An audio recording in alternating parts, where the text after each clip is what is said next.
అంటే ఫస్ట్ మనం ఎవరి స్పీచ్ లేకుండా Q&Aతో సరిపెడదామా ఏదో అనుకున్నాం, కానీ అది పద్ధతిగా ఉండదు. అందరినీ కొద్దిగా మాట్లాడమని తర్వాత Q&Aకి వద్దామా వద్దా మీరు చెప్పండి. Q&Aకి వద్దామా?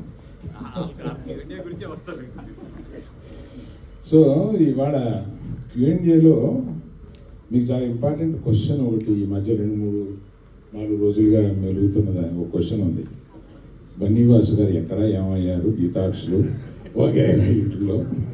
దానికి నేను అంటే మన Q&Aలో అది రాకుండా ఒక క్లారిటీ ఇచ్చేసి మన Q&Aని ఈ సినిమాకి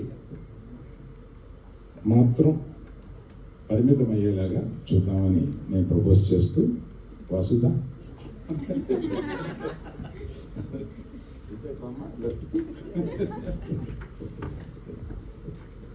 అది ఇందాక నూతిగా లేరా ఊరెళ్ళారా ఆయన ఏదో రాశారు.